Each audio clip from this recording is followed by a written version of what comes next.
Bon, salut les gars, ça fait plaisir de vous avoir sur Punk Chronique. Salut, merci pour l'invitation. Tout le plaisir est pour moi, hein. Trop cool. Donc, Yes, pour nous aussi, c'est cool. alors j'ai bien compris, il faut que je dise P.O. Box, pas P.O. Box, hein, on est d'accord. C'est mieux. Donc Ska Punk de Nice, c'est ça? Non, N'importe quoi, Nancy, t'es excusez-moi. trop dans le frigolo, t'as mon salopard. Pff, Ah ouais. ouais, en Bah, plus, on a beaucoup de.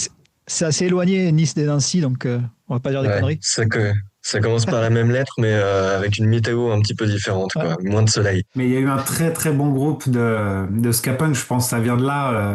ouais, c'est Lapsus, ça. c'est qu'à Nice, il y a eu Frigolo et tout. À Donc, Nice, il y a eu Frégolo, c'est vrai, c'est ouais. vrai. Et on a partagé un peu une époque ensemble dans les années 2000, je dirais.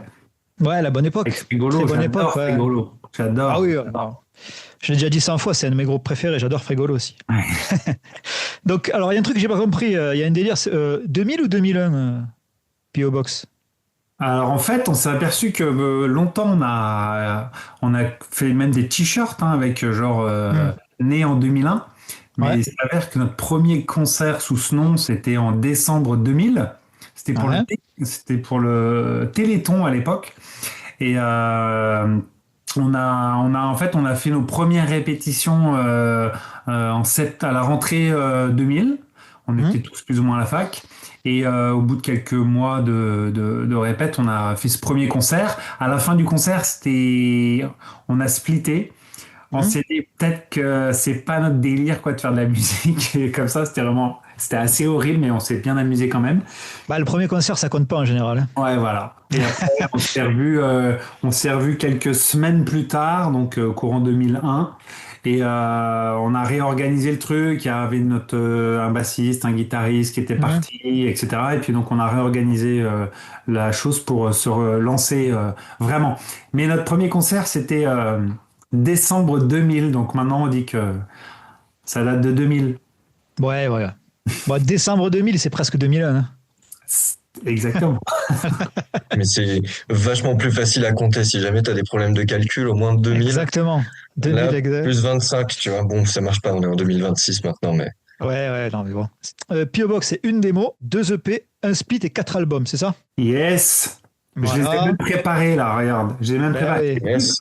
En fait, c'est un Vas-y. truc de fou, c'est que la démo qu'on a faite s'appelait Fartcore, pour te Ouais. donner la tonalité déjà et l'ambiance dans laquelle on était vraiment tout au début. Fartcore, j'ai même pu retrouver c'était dans une pochette carton et tout. Il y avait 6 chansons. Il y en avait une qui s'appelait Pio Box. Il y en Ouais. avait une qui s'appelait Dapen et je crois que c'était que des gros mots sur Jean-Marie Le Pen. Ouais. Il y en a une qui s'appelait Loana parce qu'on était en plein délire. Ouais. Et, Secret Story, Love Story, Love pardon. Story. Ouais. Bon voilà, c'était un peu le truc, voilà, c'était le premier jet.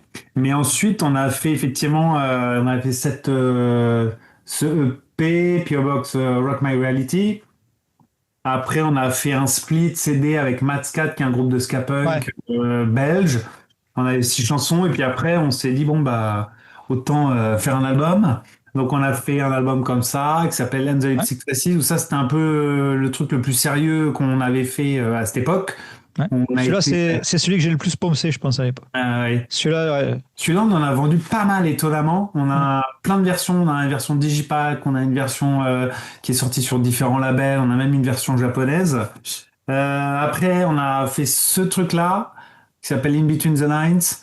Après, on a fait un EP avec un DVD, où là, on a Ouais. mis, tu sais, Avec le docu, ouais. avec le documentaire sur nos galères en tournée. On va en parler après, ouais. Ouais. Et puis voilà, après on a fait Further avec des hashtags et Alors tout. voilà, voilà. Celui-là, j'ai jamais compris comment prononcer le nom de cet album. Ouais, c'est Further. Ok, Further, ça veut dire quoi? Further, ça veut dire aller plus loin. Et Ok. c'est la compression d'une expression qui dit seul on va plus vite, ensemble on va plus loin. Ok. Donc faster alone, further together. Mhm. Et en fait, c'était trop long et donc further Ouais. together et donc further together, juste further. Ouais, c'est Ouais. vraiment un truc de mashup. Et C'est votre plus, dernièrement, celui-là, là, c'est votre plus speed, hein, je trouve. c'est effectivement bah, tu sais, c'est quand les jeunes sont arrivés en fait. Ils ont dit, Ah, les gars, faut qu'on remette la seconde parce que le dernier album, c'était presque du reggae, quoi. ouais. Donc, ils ont mis un coup de pied au cul et on a envoyé du bois. Et puis en J'y 2000, étais pas, ouais. Ouais, J'y étais pas encore, mais en effet, à la batterie, hop, c'est de la cavalcade à fond sur cet Ouais. album-là. Toi, c'est 2016, Nico, c'est ça la batterie. Hein. Ouais, c'est ça, il me semble. Je crois que je Ouais. me trompe souvent d'une année, mais 2015, 2016, il me semble que je te dis pas de bêtises. Hmm. Et après le Covid, on s'est demandé si on allait savoir toujours enregistrer. Donc presque 10 ans après Further, on a Ouais. enregistré assez récemment ça. Ouais, Space. je l'ai fait tourner une ou deux fois, mais j'ai pas eu le temps de m'y plonger encore sur celui-là. Pas de souci. Enfin, il vient pas d'arriver, mais bon, c'est. Ouais, il y a pas longtemps quand Effectivement, même. on a réussi à faire ouais, ce quatrième album. Donc c'est effectivement une démo, deux EP, un split, Et quatre quatre albums. albums. Ouais, c'est Voilà. ça.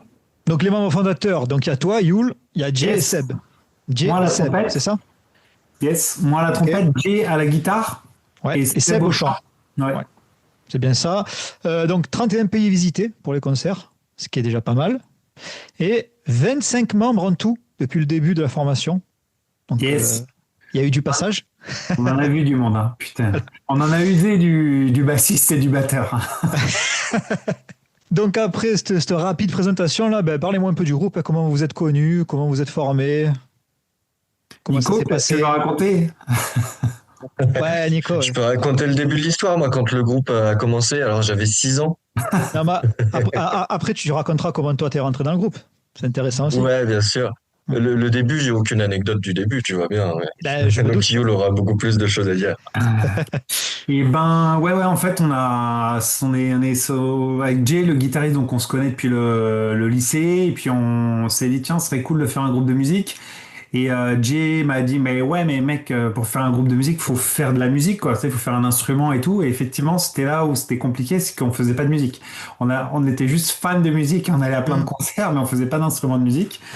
Donc, Jay a dit, moi, ça me dit bien de faire de la guitare. Moi, je me suis dit, putain, j'ai fait du sax plus jeune. Peut-être je peux faire un cuivre, genre, peut-être la trompette. Je pensais que c'était le même délire que le sax. En fait, ça n'a Ouais. rien à voir. Il y a une hanche, l'autre, c'est une embouchure. Et pendant un an, on a un peu bidouillé avec nos instruments pour pas commencer depuis, enfin, pour avoir un peu de pratique. Ouais. Et ensuite, on a été à la fête de la musique en 2000 où c'était vraiment c'était la fête de la musique comme on l'a connue, c'est-à-dire genre il y avait 2 millions de groupes qui étaient dans les rues, ça jouait fort n'importe comment, etc. Et à un moment, on entend un groupe qui fait des reprises de Millen Collins et NoFX et on se dit putain, ça va être trop des potes à nous, ça forcément. On les connaissait pas. Et à la batterie, il y avait Seb qui avait D'accord. un groupe de musique qui s'appelle Stellfish, qui s'appelait Stellfish. Et donc on est en juin 2000. Et puis pendant l'été, le groupe split, ou je sais pas, parce qu'il y en a un qui faisait des études de médecine, donc il se barre, etc. Et donc on dit à Seb, tu veux pas venir rejoindre notre groupe? Et donc Quand on est- le duo. voilà, il a rejoint le duo.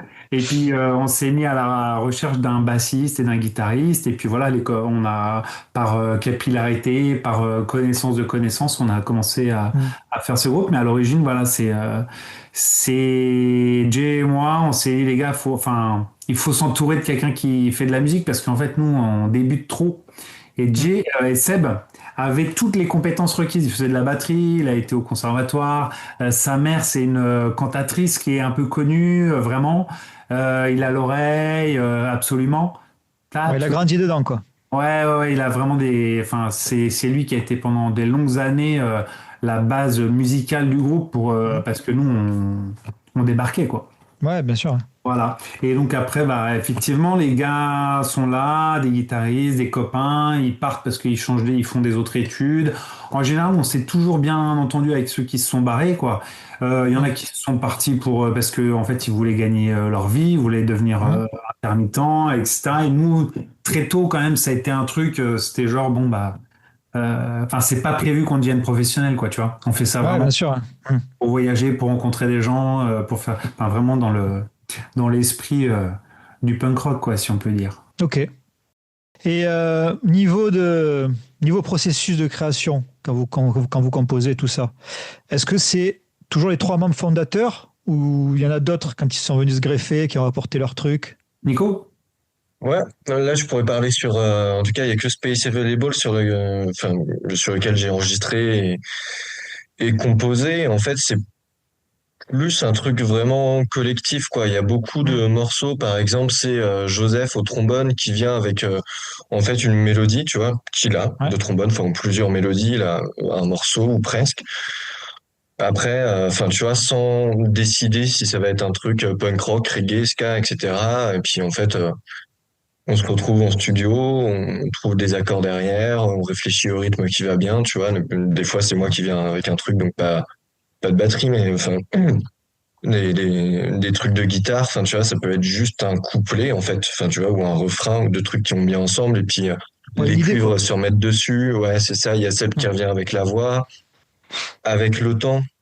Je pense que ça, le processus créatif, il a vachement aidé aussi là-dessus. Further, je crois que c'est sorti en 2014, tu vois, et puis Space Available, c'est sorti en 2022, donc enfin moi je suis arrivé en 2016, donc on a eu, je sais pas, 6-7 ans pour Ouais. créer des morceaux, et donc il y a des morceaux au début il ressemblait pas du tout à ce que c'est devenu à la fin, mais parce qu'à force de les faire, on s'est dit ouais non ça c'est pas ouf, on va changer un peu le rythme. Enfin voilà, c'est surtout une approche collective. Ok. Ouais, c'est ça, hein. Je crois qu'il y a quand même un truc assez particulier, mais moi j'ai joué que dans un seul groupe. Je pense que j'aurai que dans un seul groupe dans toute ma vie, hein, donc j'ai pas d'éléments de comparaison. Mais effectivement, il y a souvent Baz, par exemple, enfin, d'anciens membres me disaient que, en fait, dans la composition, on a une manière de laisser la place à chacun. Alors, je pense que c'est un idéal. Après, moi, je connais des groupes où il y a le chanteur guitariste qui arrive et en fait, il a tout. Il a son intro, ça va, ça. Je crois que dans NoFX, par exemple, il compose comme ça, hein. C'est le gros Michel qui arrive, il a tous les trucs et les autres sont des exécutants. Hmm. Pour la plupart des trucs, mais même dans des groupes de punk rock qu'on a fréquenté, il y a toujours une sorte de leader et pas chez nous en fait. Il y a vraiment la place pour chacun et même mieux, je dirais, c'est que par exemple Nico il peut proposer d'autres trucs que de la batterie. Ouais. Moi, je peux proposer d'autres trucs que de la trompette. Et c'est en fait c'est ce mix-là où chacun on arrive à conserver cette identité. Alors c'est sûr que moi je trouve que c'est un avantage par exemple d'être 6 dans le groupe parce que tu as beaucoup de propositions différentes. Ouais. Alors après, il faut faire le tri et d'avoir ces trois d'origine, Seb, Jay et moi. Hmm. Et ça fait que tu gardes quand même une sorte d'identité, parce qu'on va toujours être tous les trois avoir ce même goût un certain style, de certaines bases musicales. Et puis tu viens agrémenter par les gars qui étaient plus hip-hop, il y a les gars qui sont plus metal, il y a les gars qui sont plus, tu vois, ils apportent cette coloration et tout le monde arrive. Baz me disait, donc notre ancien batteur Bastien, il disait en fait dans le nouvel album, j'entends les apports de chacun. Ça, je sais que c'est Ouais. lui qui a proposé ça parce qu'il y a de la crash, etc. Et puis c'est des parties moche part. Hmm. Ça, c'est Yule parce qu'il adore les trucs de ska punk chelou, de Street Light Manifesto, nanana. Tu vois, donc on arrive tous à amener notre petite graine. Et c'est parfois compliqué, hein, et c'est pour ça aussi qu'on maquette pas du tout 50 chansons, hein. C'est genre Ouais. sur l'album, là, on a toutes les chansons. On n'a pas sous le coude, hein. Il y en a, Ouais. dès qu'on bosse une chanson, on y va. Et parfois même, on en avait deux qu'on trouvait un peu mi-figue, mi-raisin. Hop, on les a mixés tous les deux pour en avoir une bonne. Pour avoir une bonne. Ouais, ok. Voilà. Donc, voilà. Ben, c'est Ah, étonnant quand même. C'est étonnant quand même parce que enfin, quand on écoute votre discographie, c'est quand même assez cohérent. Il y a une évolution, mais c'est quand même cohérent. Donc moi, je pensais vraiment que c'était vraiment les trois membres fondateurs qui apportaient le plus important, quoi. je crois pas, hein. Vas-y, Nico, hein, enfin, n'hésite pas.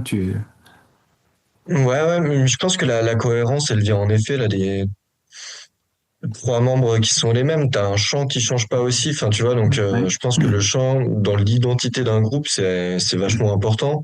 Donc les lignes de chant, c'est toujours le chanteur ou les mélodies, tout ça, c'est Ouais, toujours le chanteur? Ouais. j'aurais tendance à dire oui. Il y a peut-être Jus sur Space Available qui avait amené un truc. Mais sinon, généralement, ouais, c'est Seb. On fait, euh, on fait toute la rythmique, toute la mélodie, etc. Et puis en fait, les cuivres. Et lui, au dernier moment, Hmm. Ouais, il va souvent on a amener une du chant base. dessus. Souvent, on a la base musicale qui est construite. C'est un peu à l'aveugle, hein, sur Space Available, c'était un peu à l'aveugle. On a composé sans connaître les paroles. Par contre, sans connaître les mélodies. Par contre, on donne pas mal d'indications. Je sais que sur des chansons, on a par exemple D-Red, Jay, il avait fait, tu sais, on fait comme un prompt à Ouais. Seb. En disant, on voudrait que sur le refrain, ça sonne un peu The Arteries, des voix gueulantes un peu dans les aigus. Sur les, tu vois, on donne une sorte de prompt et puis après, tu as notre Seb IA qui essaie de faire le truc. Et ce qu'il y a aussi, c'est que les paroles sont écrites par pas mal de membres, en fait. Surtout, je Ok. dirais, Jay, il y a Nico aussi qui a participé. Moi, j'aime beaucoup écrire aussi les paroles. Et Seb. Et ça, je sais que c'est un peu compliqué pour Seb parce que de chanter les paroles d'autres. Ouais, c'est très dur. Rien que de les retenir, c'est compliqué. Ouais, même Quand de c'est les pas toi retenir. qui écris, ouais. Quand c'est pas toi qui écris, c'est dur. Ouais. Après, je vérifie juste sur l'enregistrement en live. J'écoute pas. Je suis pas sûr qu'il chante exactement les Alors, bonnes paroles. alors, je te rassure, personne n'écoute les paroles en live. Hein. Ouais, c'est ça. Sauf sur des refrains. Mais Oui, voilà. donc voilà, on participe aussi à l'écriture beaucoup, quoi. Tu vois, il y a pas, c'est pas que Seth qui écrit les paroles. Et ça, moi, je trouve que c'est important. Enfin, on trouve que c'est Mm. important dans le groupe qu'il y ait cette pluralité de voix à tous égards, quoi. Sur la musique, sur les mélodies, et parfois même, donc, Jay peut écrire en français. Et donc Ouais. après, la charge de Seb d'écrire en anglais, parce qu'on chante que en anglais. Et moi, des fois, je le fais chier Seb parce que j'écris directement en anglais, mais un peu en franglais. Donc, Ah, et comme lui, c'est un ancien prof d'anglais, enfin en tout cas qui est bilingue, c'est un peu compliqué parfois de il te corrige, quoi. Il me corrige dans tous les sens du terme.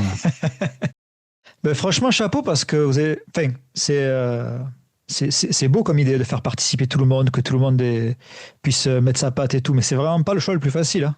Mais je Ça- trouve que ça- ça va bien avec cette idée, tu vois, qu'il y a derrière l'album Further, quoi. C'est ouais. justement, bon, ok, seul on va plus vite, ensemble on va plus loin.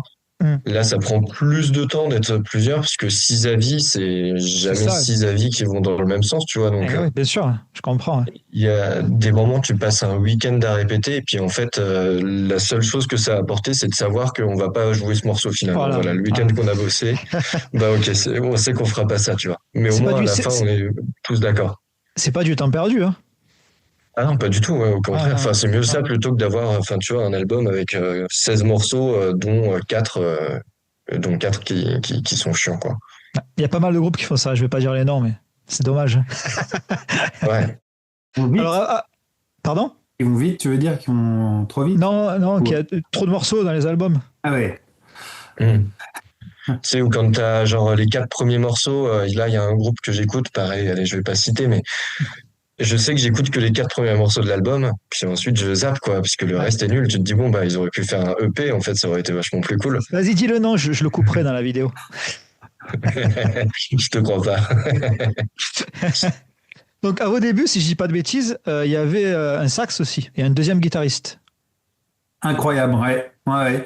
Et On ça, était vous avez laissé tomber, c'était un choix artistique ou parce qu'ils sont partis et que vous pouvez pas les remplacer? C'était qu'on était 8 et que c'était quand même ça passait pas dans un van Nissan, on avait que 7 places. Après le deuxième guitariste, non, le second guitariste en fait il est parti et du coup on a avancé comme ça. Je Ouais. pense que ça aurait pu apporter en studio, on a toujours plusieurs guitares donc Oui, bon, ça c'est sûr. et ça après on trouvait des versions pour le live. Pour le sax, écoute, moi je me souviens du truc, c'est qu'en fait on était donc trombone, sax, trompette assez aiguë, le trombone assez grave et le son du sax assez médium, il était un peu dans le même merdium que la guitare. Et en fait ça D'accord. apportait pas forcément un truc. Et puis quand tu cherches putain les groupes de sax, enfin, il y a des groupes de ska punk hein, qui ont un sax, qui sont je crois, je sais plus Lightyear ou Cap Down où il y a des groupes anglais là comme ça, ils ont juste un sax, c'est canon. Mais je trouve que ça sonne, Les voilà, Zenjake, ils ont pas un sax aussi? ils ont peut-être un sax, mais tiens en fait Il c'est me des sax semble. alto, ouais alto, t'es les gros là ou les ténors, je sais plus comment ça s'appelle. Ouais. Et là c'était un sax alto, écoute ça s'est fait un peu comme ça, c'était pas indispensable. Mhm. Et puis voilà, après on était 6, on a préféré avoir un ingé son, on a préféré avoir un roadie, on a préféré avoir un mec qui conduisait le van parce Mhm. qu'il n'y avait plus personne qui était capable de conduire le van. Ouais. Et après, donc voilà, ça s'est un peu fait comme ça, mais c'était pas. Je trouve qu'un sax c'était pas indispensable pour nous. Un deuxième guitariste, bah disons qu'on les a en studio et pas dans le live. Voilà. Donc vous travaillez à côté du groupe. Donc c'est pas P.O. Box, ça vous fait pas bouffer. Est-ce que ça pourrait l'être? Est-ce que c'est un choix de pas professionnaliser ça? Ou vraiment, c'est juste que ça vous rapporte pas assez de sous? Ah, c'est incroyable déjà qu'on puisse penser qu'on puisse vivre de, de Piovox. C'est bien sûr très tôt, hein, vraiment. Au bout de peut-être un an de groupe, enfin, je veux dire, on a écarté, peut-être il y a eu ce fantasme-là tout au début de Hmm. peut-être en vivre ou Tu quoi. crois toujours que tu vas percer, ouais. Ouais, mais quand même, je crois que très vite, ça a été, c'est comme au foot, quoi, tu vois. Tu te fais les Ouais. croisés, et puis après, finalement, tu peux pas devenir pro, quoi. Mais je pense qu'il y avait aucune chance, et surtout d'où on partait, quoi. On part de très très loin. Par contre, le truc, on a toujours demandé à se faire payer pour nos Mhm. concerts. On a Mhm. très rarement joué gratuitement, on n'a jamais joué en payant. Je sais pas si ça existe vraiment, mais peut-être. Mais voilà, on a toujours souhaité rentrer dans nos frais, payer l'essence, payer les trains, payer, etc. Et en fait, ça l'a toujours été. On a toujours, P.O. Box a jamais rien coûté à tous les membres, je crois, hein, je parle à peu près comme ça. On paye pas les clopes des groupes, des Mhm. membres, mais Mais il y a, tu vois, il y a une peau de batterie qui est pétée. Enfin, tu vois, c'est le groupe qui va la payer ou des baguettes de batterie, les cordes de guitare, etc. Donc c'est aussi, c'est pas seulement les frais enfin, tu vois, de camion, l'essence, etc. Il y a aussi un tout petit peu en plus pour pas perdre d'argent aussi sur ce qu'on use sur scène et on répète, quoi. Ouais, en fait, le but, c'est que vous ne perdiez pas d'argent, quoi. ouais, d'être autonome, Mm. d'être à zéro et c'est incroyable parce que quand tu fais je sais pas 30 40 week-ends dans l'année où tu as juste à te déplacer avec ton sac à dos, ton Mm. instrument, tu dépenses zéro le week-end, tu t'es mis deux caisses, enfin tu fais beaucoup d'économies en vrai parce Ouais, que si ouais. tu resté à Nancy descendre des pintes de bière pendant deux soirs, bah, ça t'aurait coûté au moins 100 balles. Si c'était à Paris, t'avais ton Uber pour rentrer, t'avais ton truc, bon bah t'en as pour 200 balles des soirées. Et tout ça, Mm. c'est des trucs. On a fait énormément de fêtes au Frais du Prince et bon voilà, c'est ça un peu. C'est un peu l'idée, quoi. Mais il n'y a pas de cachet de. Je sais pas, on a déclaré quoi? On déclare trois cachets d'intermittents par an? Ouais, à Ouais, tout casser ou, tu vois, même sur des trucs où on joue presque jamais dans des smacks pour la release party de Space Available, on a joué à l'autre canal qui est la salle de musique actuelle de Nancy. Là, eux, ils sont obligés de déclarer du coup les musiciens. Mm. Je crois que c'est la seule fois, moi, depuis que je suis dans le groupe, où on est déclaré. Ouais, sinon, c'est ouais. les deux techniciens qui tournent avec nous. On a dû les déclarer, ouais, très peu de fois aussi. Ça pour Et le je pense fun. qu'il y a une question, il y a une question d'envie aussi. Enfin, tu vois, je pense qu'en effet, on serait incapable de toute façon. Enfin, tu vois, on est 6 ou 8 dans le groupe si on compte deux techniciens. Putain, pour pouvoir en vivre, enfin, faut y aller. Hein, faut faire des gros concerts. Ça commence à coûter cher et puis tourner tout le temps. Je pense que même si on pouvait, enfin, en termes d'envie, moi, ça m'emmerderait de faire. Enfin, tu vois, notre rythme. Ça me va bien faire un concert par mois ou deux concerts par mois, tu vois, ça me va. Faire des concerts tous les week-ends et puis être en tournée tout le temps, comme c'était le cas au début de P.O. Box avant que j'y sois, je pense que ça, c'est un truc que j'aurais du mal à supporter aussi, quoi. Et je pense qu'on est plusieurs hein, dans ce cas-là. Oui, bah aujourd'hui, c'est sûr hein, on a ralenti le rythme. Mais c'était effectivement il y a 10 ans, c'était 30, 40. On est monté, je crois, à 70 concerts par an à la fin des années 2000. Ouais. Et, euh, et voilà, il y en avait. Enfin, on allait dans les pays de l'Est, on allait. C'était des concerts où les cachets étaient au nombre d'entrées, quoi. Hein. Quand il y avait du monde, c'était cool. Hein. C'était cool, voilà. Ben, ça Maintenant, fait le... aujourd'hui, on fait que des concerts, disons, carrés, où genre, il y a des cachets qui sont assurés, qui assurent aussi le fait qu'il va y avoir du monde. Si le gars peut s'engager sur telle somme, c'est, on fait plus de four, quoi, Ouais, maintenant. ouais.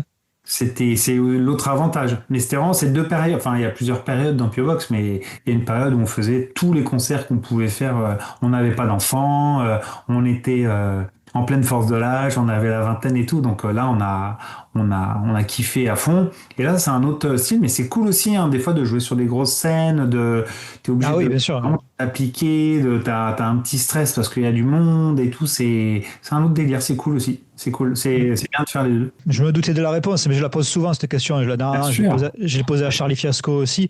C'est ouais, pour que les gens qui réalise, ouais. réalisent exactement, Ouais. tu vois. Et qui, à ton Parce que avis, vit de ça aujourd'hui? Moi, je pense, tu vois, même Gary Poubelle, ils doivent pas, je sais pas s'ils vivent de ça. non, ils bossent à côté. Je leur ai demandé aussi, ils bossent à côté. Ouais. Ouais. Ils veulent pas. Burning Heads, est-ce qu'ils vivent de ça? Je sais pas. Je sais pas. Lionco, est-ce qu'ils vivaient de ça? Je crois. Tu vois, Ouais. c'est que des grosses têtes d'affiche françaises, quoi. Hein, Ouais. Ouais. Puis même si tu regardes, je pense que c'est ça, les grosses têtes d'affiche, Tagada Jones, etc., ils vivent de ça. Hum. T'en as d'autres qui sont intermittents, par exemple, si on parle vraiment de scène française, Los Tres Puntos, ils sont intermittents, mais ils vivent pas que de Los Tres Puntos. Enfin, ils ont des Ouais. autres groupes à côté, ou sinon ils vont donner des cours de musique, enfin, ou ils ont d'autres groupes. Je pense que c'est très rare de réussir à vivre en ayant qu'un seul groupe, enfin, en faisant du qui punk tourne à rock. fond, quoi. Oui, en faisant du punk Dans le rock, punk rock, ouais, évidemment, bien bien sûr. sûr. Ouais, ouais, bien sûr. Dans le punk rock Allez, en dans cette France. case-là. Oui, parce que même les groupes. Enfin, quand je dis gros groupe, dire P.O. Box, c'est quand même assez connu dans la scène française de punk, de ska punk, vous êtes connu. Donc même les groupes assez installés, tout ça, ben non, c'est encore compliqué, tu peux pas en vivre, quoi. Hmm. Tout ce qu'on vient de dire, ben, on peut le voir dans le documentaire des Tours, qui est excellent, hein, ça dure 2 heures. Moi, Merci. je l'ai vu 2 fois. Je l'avais vu à l'époque, et là, je l'ai revu, histoire de me remettre un peu dans le bain. Donc toutes ces galères-là, parce que bien sûr, vous rigolez, vous faites les cons, mais c'est quand même, je suis sûr qu'il y a des moments où vous en avez plein le cul. Vous en avez plein le cul. Vous avez envie de rentrer chez vous. Quand Seb, il a le pied gonflé, là, il s'est fait À la piquer par je sais vache. pas quoi, À la et vache. Ouais. voilà, Ouais. que vous vous retrouvez à dormir avec des cafards, que le mec qui veut pas vous payer alors que c'est 100 balles. Enfin, moi, je me Ouais. dis, c'est drôle sur le coup, mais genre, aujourd'hui, vous le referez en 2026, ça, ce genre de tournée? Alors déjà, je peux t'annoncer qu'aujourd'hui, on ne pourrait pas le refaire parce que on va en Ukraine, on va en Ah, ouais. Russie, on va dans des pays en fait où malheureusement on peut plus retourner aujourd'hui quoi. Hein. Et je pense que quand on y était à l'époque, bah, je crois qu'on n'a pas réalisé que c'était peut-être la dernière fois qu'on allait dans ces pays-là. Donc de fait, il y a certains Oui, pays dans qu'on ces va pas pays-là, pouvoir c'est refaire. sûr, mais Ouais. je veux dire, de manière générale, une tournée comme Ouais. ça, un peu galère. Après, ouais, effectivement, on pourrait plus repartir 3 semaines. Par contre, ça, on l'a fait vraiment, je sais pas, une dizaine de fois où on partait Ouais. donc soit en avril, 15 jours, soit en été, un mois, 3 semaines, on va dire. Et Seb faisait pas mal le booking en fait. Hein. On n'avait pas d'agence de booking, on bookait à la connaissance sur les réseaux. Tu sais, à l'époque, il y avait un truc qui s'appelait My Camp, non? Comment c'était? Bandcamp, il y avait Ah, MySpace, Bandcamp, ouais. Bandcamp, MySpace, etc. Tu vois, on contactait les gens comme ça. Et bah ouais, il y a plein de galères, mais ce qu'il y a, c'est que c'est plein d'aventures humaines. C'est extraordinaire Moi, j'ai ce souvenir. Alors peut-être je cristallise, hein, mais tu sais, j'ai vraiment le souvenir de croiser des gars qui ont mon âge, qui Mhm. ont la vingtaine, qui ont la trentaine, de croiser des gars qui ont mon âge ou des meufs qui ont mon âge et on échange sur nos vies, quoi. Ouais. Et le gars qui a 25 ans, qui habite à Moscou, ben, on n'a pas la même vie, quoi. Ouais. Ouais. La meuf qu'on rencontre en Lituanie, pareil, on n'a pas la, et du coup, c'était génial ces échanges. Donc, effectivement, il y a les concerts. Les concerts, on a fait des fours parce qu'il fallait booker des dates, etc. On avait toujours un peu des dates structure, quoi, où il y avait un festival, il y avait des dates dans les capitales. À Mhm. Riga, Vilnius, machin. Bon, ça, en général, c'était un booker qui bookait toute l'année. On était un groupe occidental au début. Il n'y avait pas vraiment de groupe d'Occident qui passait dans ces pays-là. Donc, on a teasé aussi la curiosité. C'est ça, ouais, bien sûr. C'est quoi ces trucs, ces Frenchies? Après, il y en a eu plein d'autres groupes, des groupes français, il y en a eu pas mal, hein, qui y sont allés. Et il y a des festoches incroyables, des espèces de mini Woodstock. Et c'est tout ce trajet, en fait, tu pars en vacances, en fait. Tu partais en vacances. En plus, le soir, tu faisais des concerts. Donc, tu avais ton ego qui était un peu satisfait parce que tu étais sur une scène, il y a des gens qui étaient là pour venir te voir et tout. Et puis, tu découvrais, quoi. Je sais pas, ils avaient tous des marques de bière différentes, ils Mhm. avaient tous des vies différentes et tout. Moi, j'ai ce souvenir-là, en fait, de tchatcher sur c'est quoi avoir 30 ans et d'habiter en Russie, tu fais quoi comme boulot à Moscou ou à Saint-Pétersbourg ou à Smolensk ou à Kharkiv ou à toutes ces villes-là on a joué et quand je regarde des vidéos là, c'est des archives, je me dis putain, il y a un concert à Kiev où tu vois, il y a des gamins qui ont 30 ans qui ont aujourd'hui donc mon âge 45 ans et je me dis bah ces gars-là ils sont où? Ils sont sur le Ouais, front, ils ouais, sont c'est ça. barrés d'Ukraine, c'est triste quoi, tu vois, c'est chelou, c'était il y a 10 ans. Bah ouais, c'est triste. Donc il y a énormément moi j'ai des souvenirs en fait plutôt de souvenirs humains, très peu de concerts, très peu. Franchement tu me dis le concert machin là, vite fait je m'en souviens mais c'était loin d'être la partie, c'est une partie importante hein. Mais Mhm. c'était pas l'essence c'est un voyage en fait, un voyage initiatique où t'es comme un peu dans un bateau pirate sauf que ça s'appelle un van conduis, tu passes des frontières. Il y a des années, bah, en fait, il y a encore des zloty en Pologne et encore des latvia la monnaie. Et puis, Mhm. 2 ans plus tard, bah, l'Europe, ils ont fait des nouvelles routes, ils sont passés à l'euro. Et je sais pas, tu vis le truc. Moi, je vivais le truc comme ça. J'avais aussi une caméra, donc je filmais beaucoup pour me souvenir des choses. Et donc, j'ai un souvenir un peu ému du truc, quoi. C'était Bah ouais, bah, de toute je vois façon, bien ça, qu'aujourd'hui, c'est dead, quoi. ça, je le dis souvent. Donc, moi, j'ai pas fait beaucoup de concerts. J'ai eu qu'un seul groupe. Ça n'a pas duré longtemps. On a dû faire une quarantaine de concerts. Ben, je vais me rappeler des gens que j'ai rencontrés. Je vais me rappeler des soirées, mais je me rappelle pas vraiment des moments où je jouais. Tu vois. Carrément. Ça, ça devient presque secondaire, quoi. Non, mais je te Ouais, rejoins totalement sur ça, quoi. ouais, ouais. C'est surtout faire des rencontres et tout. C'est l'aspect le plus cool, je trouve. Ouais, ouais. Je pense que c'est Et ce rapport humain, quoi, ouais, c'est voilà, exactement, oui, bien sûr. c'est propre au genre, hein, musical, Ouais, je pense. ouais, c'est assez fort. Bon, c'est un peu pareil pour toutes les passions, mais là, c'est dans le punk rock, c'est particulier, je trouve, le niveau Hmm. relationnel avec les gens et tout. Bon, bref. Et pour rester dans les docus, toi, tu es en train d'en préparer un, c'est ça? Mais oui, ouais, je sais pas comment, bah si, je crois que c'est les 25 ans, là, où je me suis dit, putain, j'ai quand même beaucoup, beaucoup d'heures de rush, d'archives. Je me suis dit, putain, il faudrait peut-être en faire quelque chose, parce qu'en fait, bon, personne va en faire quelque chose, sauf si moi je m'y mets, ou sauf si, tu vois, tu vois. Donc, après, voilà, je crois qu'un soir un peu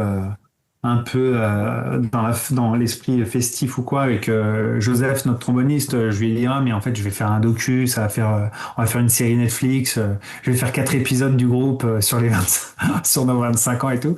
Bon, je me suis un peu enflammé. Mais après, je me suis dit, ok, je vais essayer de faire un truc. Donc là, voilà, l'année dernière, pendant 6 mois, j'ai un peu tout déroché, regardé des trucs, est-ce que c'est vraiment intéressant, pas intéressant. Après, je me suis demandé comment on attaque le bestiau, quoi, parce que ça part dans tous les sens. Donc voilà, donc ouais, là, je suis arrivé à un truc où, bon, déjà, j'ai aucune expérience, et Hein. ça, c'est entre guillemets, c'est assez important pour moi parce que ça reflète vraiment l'esprit P.O. Box. C'est-à-dire, Ouais. comme je t'ai dit tout à l'heure, quand on a commencé le groupe, bah, personne ne savait faire d'instrument, et bah, c'est pas pour ça qu'on va pas le faire, donc on l'a fait. Et là, moi, je me suis dit, bah ouais, j'ai pas d'expérience de montage. Tu vois, j'ai monté des petits films vidéo de vacances ou des conneries comme ça. Et Hein. je me suis dit, bah vas-y, on va se lancer. Donc j'ai attaqué le morceau tous les soirs, un soir sur deux ou quoi, pendant pas mal de. Là, pendant tout l'hiver, c'était mon petit kiff là sur cet ordi que je suis en train de regarder. Et donc voilà, donc là je suis arrivé à un truc. C'était important que je fasse le deuil de plein de choses. Je pourrais pas parler de tout. Donc là j'ai trois parties, 3 chapitres, 3 actes qui durent une demi-heure chacun Ouais. et que les autres PO n'ont pas vu en entier encore. Parce que, oui, parce qu'on dit les PO. Il y a PO Box et puis ceux qui font partie de PO Box, c'est les PO. Ok. Et je leur ai pas montré, je leur ai montré quelques teasers pour leur dire est-ce que c'est OK, machin. J'ai fait des interviews aussi avec un iPhone, enfin avec un smartphone. Et j'ai fait des interviews de chacun des membres pour essayer de créer du lien et d'essayer Hein. de créer un peu un narratif comme ça. Et donc voilà. Donc là, j'ai une partie 1 où c'est genre, je raconte qui est PO Box, d'où ça vient ce mot et qui sont les 25 Lascars qui sont passés dans le groupe. La deuxième partie, je me suis axé sur les 4 albums studio, nos 4 expériences de studio, sachant que la première, elle était rocambolesque, dans une cave avec du scotch et un Amstrad 6128. Et puis la dernière, c'était la dernière expérience studio, c'était des trucs vachement plus pro. Et puis le matériel aussi a tellement évolué en 25 ans. Ça, c'est clair. Ouais. On a enregistré les cuivres chez Rémi Ouais. de Frégolo, par exemple. Snapcut Studio à Nice. Enfin, un kiff exceptionnel, alors qu'au début, vraiment, moi, c'était une tannée hein, d'aller en studio. Donc voilà, le deuxième acte, c'est sur les studios. Et puis le troisième, bah, c'est évidemment sur les lives. Et comme on a déjà fait des tours, tu vois, on a déjà un docu qui est sur une tournée en particulier. Bon, là, j'essaie d'aller un peu ailleurs sur, genre, justement, les rencontres humaines qu'on a faites, quand est-ce qu'on a été joué à Istanbul, quand on a joué à Minsk, la capitale du Bélarus, où je crois qu'on va plus jamais retourner. Hein. De fait, c'était déjà incroyable de jouer là-bas. Nos expériences au Japon, nos expériences au Québec, etc. Voilà, j'essaie d'axer sur des moments de vie dans cette troisième partie autour des tournées. Voilà. Franchement, je sais pas trop. Ça existe. Je sais pas trop ce que je vais en faire, ce qu'on va en faire. Faut que je le montre au Pio, qu'on soit tous raccords sur l'histoire qu'on raconte, parce que elle est forcément un peu biaisée et orientée par les vidéos que j'ai et les interviews qu'on a faites. Mais je suis content. Enfin, franchement, Bah, en tout cas, ça donne envie. Hein. J'espère. Mais je sais que tu aimes bien Ouais. tu m'as dit que tu aimais bien les docus sur Ah, le moi, rock, j'adore. mais sur la musique. Ouais. J'adore les petits docus comme ça. Limite, je préfère ça que les albums. Tu vois. Ouais, Donc, tu nous fais l'honneur de nous offrir quelques extraits. Je vais mettre un extrait tout de suite et un extrait à la fin.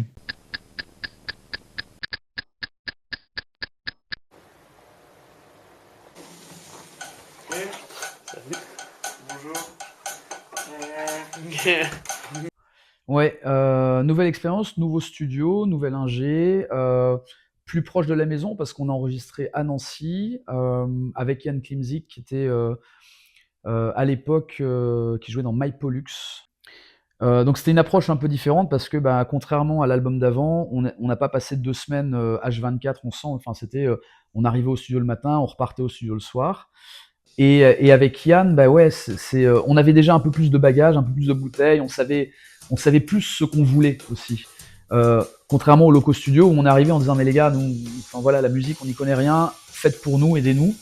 Là avec Yann c'était un peu différent, ce qui a causé parfois aussi des petites prises de tête avec lui. Hein. Enfin on en rigole encore aujourd'hui et pas mal d'allers-retours aussi.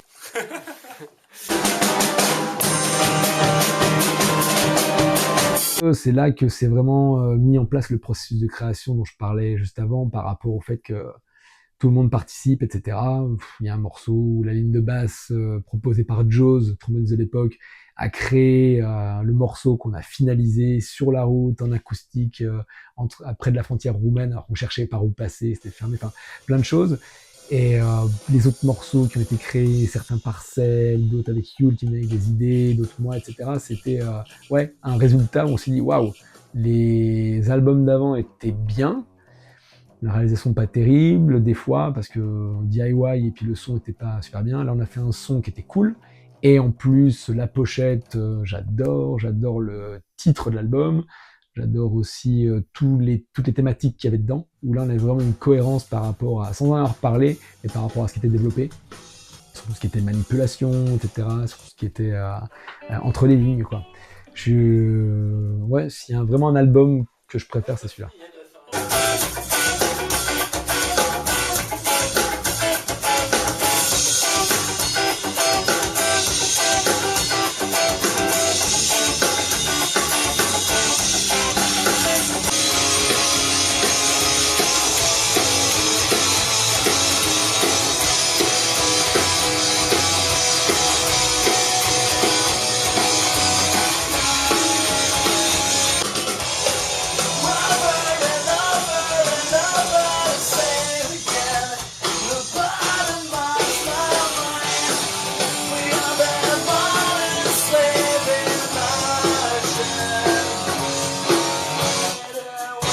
Yann a enfin, de mon côté en tout cas, il porte une attention particulière à la voix parce que voilà, c'est un des trucs qu'il aime et à la guitare évidemment, mais surtout la voix. Et là, je me suis retrouvé dans des conditions, pour ma part, pour enregistrer la voix, dans des conditions hyper chouettes, hyper intimistes, dans un local où il avait mis des bougies à droite à gauche, enfin, tu vois, un peu ésotérique comme ça, mais hyper agréable. Praying for being back home. That's one of his dreams. Afraid of being guilty. 'Cause that would make no sense. Afraid of losing dignity. 'Cause that would make no sense. Why don't you make this world a better place? We'll follow you. Forget about the things you have to face. We'll follow you. Lying alone. We'll let the change. What's all you want a revolution? This time around, they're not gonna let you train a mind so you just together and remember you're not your family. These times I handle the jury, but shots of their mind. But why did they let stage? And now they remember to think that you're the wrong. Tell me, wait! Something! What they say! We say! En studio.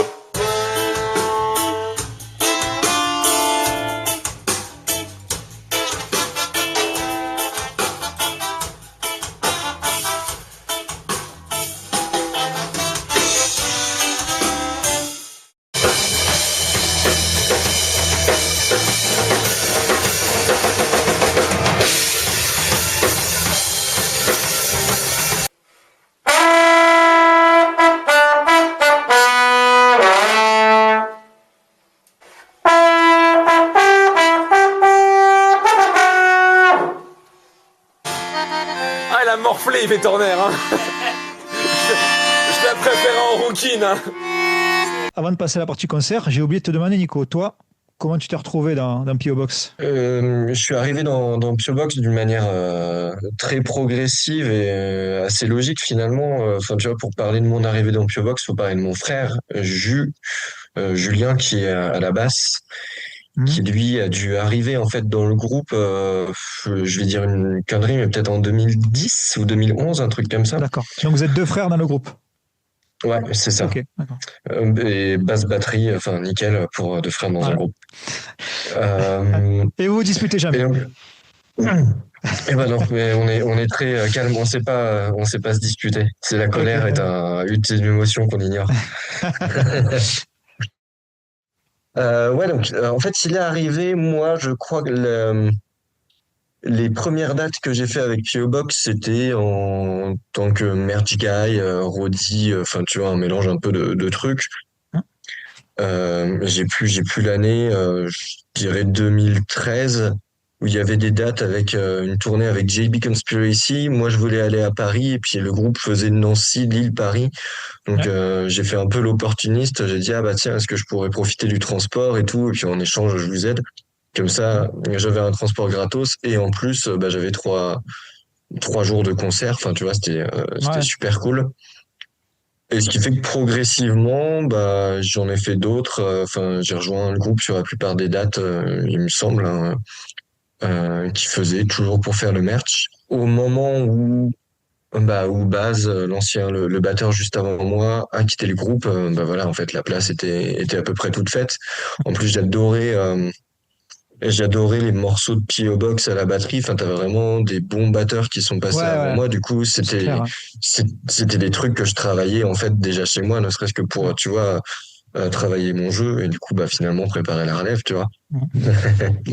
Donc voilà. Et c'est comme ça qu'en 2016, Baz a quitté le groupe et puis, je suis arrivé. C'est vrai que cool.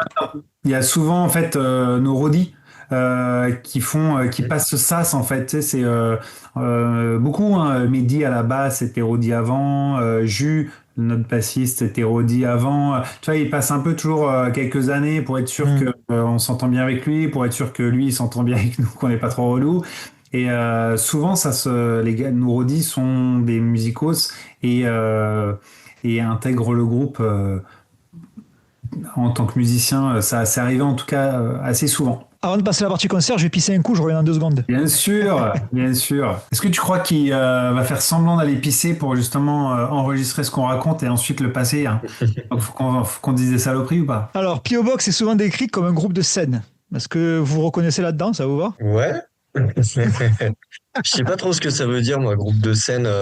Enfin, tu vois, je vois Alors, que P.O. Box, ça fait justement plein de tournées et qu'il y a beaucoup plus de, je sais alors, pas, groupe de, de tournées que d'albums, mais vas-y, je alors, t'écoute. groupe de scène, faut entendre par là que vous êtes bon en live. Ah, non. Non. Non, mais pas, Groupe de... pas forcément que vous jouez bien, mais vous mettez l'ambiance, voilà, Ah vous ouais, faites ouais. groupe, Oui. voilà. C'est vrai qu'on aime vraiment bien être sur scène. On se déguise jamais, attention. Enfin, on n'est pas cette frange du ska déguisée. Mais effectivement, quand on est sur scène, on est un peu... je pense que c'est assez sympathique de nous voir. Enfin, on n'est pas là à regarder chacun son instrument et à essayer de jouer le mieux possible. On est plutôt dans un truc festif dans le bon sens du terme, mais sans se déguiser. Hein. Tu confirmes, Nico? Ouais, il y a du rythme, il y a de la vitalité, Il y a de ouais, l'énergie? l'aspect. Là, je pense que l'aspect dynamique permet aux personnes de pas trop faire attention aux fausses notes, tu vois, qu'ils Ouais, mais auraient pu ça, entendre. un concert de punk sans fausse note, c'est pas rigolo. Ça Donc, n'existe pas. vous mettez pas les pantalons à carreaux noir et blanc, donc. Non plus. On a interdiction depuis 2010 de mettre des pantacourts et des bermudas longs parce qu'on a la brigade du style, Seb, qui souhaite qu'on s'habille en noir, qui souhaite... Mais Nico, il s'habille en Marseille en short, il en a rien à foutre, il s'habille en sportif quand il Ouais, a... ouais. Ah, Et là, je suis en Adidas. Quand il va voir la vidéo, il va gueuler. vaut mieux être à l'aise, hein. Vaut mieux être à l'aise quand tu joues. Et quand vous C'est ça, moi, je m'en ouais, fous. Tu sais, je suis derrière la batterie, donc peu ouais. importe ce que je mets, en tout cas pour les jambes, il y a personne qui le voit. Et puis, ouais, Marcel, genre, je trouve ça classe quand t'es à la batterie. Mais, enfin, je trouve ça plus beau, tu vois, un batteur qui met un Marcel noir Ouais. que torse nu, tu vois. Quand vous composez, est-ce que vous pensez au live? Est-ce que vous dites, ah, cette partie-là en live, ça pourrait être bien? Est-ce que vous modifiez vos parties par rapport au live, tout ça? Il y a peu de trucs sur lesquels on pense au live. Tu vois, l'exemple, mais bon, ça, c'est plein de groupes, tu vois, ça va être la guitare. Du coup, on va imaginer plusieurs trucs de guitare pour que ça sonne pour le studio. Hum. Tu vois, je pense que c'est vraiment le principal, là, qu'on enregistre, quand on enregistre, de se dire, enfin, quand on répète et quand on crée un album, de se dire, OK, comment ça va sonner dans le studio, comment on va pouvoir l'enregistrer.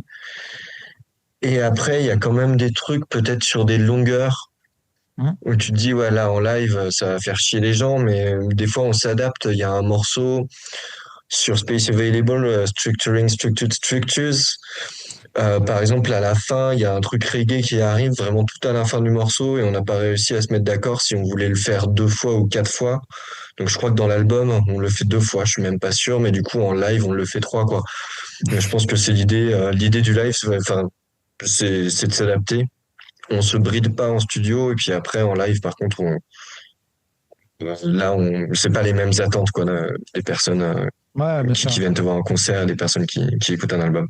Je crois qu'on a changé de tonalité des chansons qu'on a joué en live. Par exemple, Going to the Court, qui est sur je sais plus quel album, elle était chantée en studio d'une certaine façon. En live, on l'a fait différemment. Tu confirmes, hein, Nico? Going to the Court. Et puis il y a une autre, c'est 178. C'est une chanson qu'on peut pas jouer parce que la voix est un peu trop haute, donc il faudrait qu'on l'adapte. Voilà, c'est des menus adaptations pour le live. Mais ça montre, Mais ça, c'est un ça peu montre bien qu'on le piège. réfléchit pas. Vous êtes bons, les gars. Ouais. Ouais. Vas-y, je te Vas-y. laisse finir. Ah, ok, je le fais. Enfin, en tout cas, ce qui montre qu'on réfléchit pas, tu vois, quand on pense aux morceaux, quand on crée les morceaux, en fait, on les pense pas du tout par rapport au live. Et après, le fait de les adapter un petit peu, de changer de tonalité, ça, je crois que c'est à peu près tous les groupes en fait qui font ça. Ah oui, bien sûr. Parce qu'en effet, il y a des trucs que tu fais en studio, t'as le temps de les répéter, de faire 10 fois le même truc, donc tu peux faire un truc super compliqué. En live, le morceau, tu le joues une fois, quoi. Tu peux pas le répéter, enfin, plein de fois, donc. Ben, c'est le chanteur de Diego Palavas qui me disait, qui lui chante très aigu, qui me disait qu'il avait tout descendu d'un demi-ton ou d'un ton, je crois, en live, parce qu'il n'y arrivait plus. Ouais. C'est ça. Après, le piège du studio aussi, c'est que tu dis, ah putain, si j'ai rajouté ce chœur-là, putain, là, tu rajoutes des trucs, tu fais des trucs que t'es pas à l'aise, mais tu te forces, tu finis par y arriver, et tu te dis, mais en concert, jamais je vais réussir à le sortir tous les soirs, pendant 4 concerts d'affilée, c'est pas possible, quoi. Donc Ouais, ça tu aussi, c'est vrai m'étonnes. que... En plus, tu as tendance à vouloir en rajouter encore en studio et tout, donc c'est un compromis difficile à trouver des fois. Hmm. Parce que moi, Mais après, tu le fais pas, quoi. voilà. Parce que moi, j'ai un peu le cul entre deux chaises. Je suis de la team. Le studio et le live, c'est pas pareil. Un studio, tu te permets, c'est pas la même expérience, tu vois. Donc, tu peux te permettre de rajouter des guitares, de rajouter des voix, ça fait joli, tu vois. Mais jusqu'où tu peux le faire pour pas qu'en live, le mec qui t'écoute, il fait, attends, c'est pas la même chanson que dans la Ouais. version studio, c'est con, tu vois. Donc, ouais, c'est toujours un équilibre difficile à trouver, je Hmm. pense. Bah, Ouais, je pense que. sur certains albums, il y a par exemple des featuring. Ouais. Je pense il y a très tôt, là, on a eu des featuring, par exemple des cuivres, des caméléons. Les Ouais. caméléons à l'époque, donc il y a, je sais plus comment il s'appelle, donc il y a le trompettiste et le tromboniste qui ont fait des featuring sur une chanson. Hmm. Bon, c'est littéralement impossible pour moi de jouer ce qu'ils jouent. Par D'accord. exemple, hein, tu vois, donc les gens n'ont jamais entendu la version du studio, bah, parce que c'est pas possible. C'est pas techniquement, c'est pas possible pour moi. Je ne connais Ok. pas les notes qui jouent. C'est les notes qui sont tout là-haut. Je l'ai jamais croisé d'ailleurs. J'aime bien les caméléons. Ils Ouais, ils tournent encore les caméléons, là? je crois que c'est un peu Ouais. dead, hein. Ouais, ouais, ouais. Il n'y a Il y a- jamais eu il y a jamais eu de split officiel, mais j'ai l'impression que ça tourne plus trop. Ouais, ouais. Mais ils chantent en français et tout, tu sais, nous on n'est pas trop. Enfin, Français-espagnol. ouais, Français-espagnol. ouais, Je ouais. faisais les deux. C'était pas les. Moi, c'était pas ma cam, hein. Moi, je suis vraiment groupe ricain, genre voire groupe californien, quoi. Vraiment, je crois Ouais. qu'il y a 80% de mes écoutes, ça vient de là-bas, hein. Je suis pas. Le chant français, t'aimes pas? C'est dans très peu de groupes. Ouais. J'écoute ça, Guerilla, ça passe, et certains autres, mais non, c'est assez rare. Mais par contre, Nico, vous êtes beaucoup plus punk français avec ton ref. Ouais, ouais, ouais. Pas non plus énormément, mais tu vois, des trucs, justement, je parlais de Los Tres Puntos tout à l'heure. Enfin, j'adore ce groupe, ça chante en français, enfin, en espagnol aussi. Ouais. Diego Palavas, enfin, tu parlais Ouais. de Sheriff Fiasco, enfin, toute la scène Guerilla Asso, ou avant, enfin, Zabriskie Point, des trucs comme ça. Ouais, les cadavres, les rats, enfin, oui, en fait, c'est une culture quand même un petit peu différente. Ouais, bien sûr. Si, Justine aussi, j'aimais bien. Rares sont les personnes qui n'aiment pas Justine. Non, mais Ouais. Zabriskie Point, pas trop, tu vois. Non. Vulgaire machin, parfois. Je sais pas pourquoi. Je sais pas pourquoi, Bon, les abs, c'est particulier à la voix quand même. je crois. Si on n'aime pas Ah, trop le chant, si on n'aime pas trop le chant français et qu'on met les abs, c'est vrai que ça peut faire bizarre, hein. Il a une voix particulière, hein. Avec votre expérience, est-ce qu'il y a des signes qui vous font sentir à l'avance qu'un concert va mal se passer, au contraire, qui va bien se passer? Oui. Ah, déjà, si le gars il nous dit c'est un door deal, donc on fait un deal aux entrées. Hein. Là, tu sens qu'il est pas serein et que bah, nous, on va pas être serein. Que si le gars il te dit bon, on peut partir sur un cachet de 1000 balles ou je sais pas quoi, tu vois, c'est bon. Le door deal, en général, c'est à double tranchant. Je te laisse Ouais. réfléchir, Nico, hein. Ouais, ouais.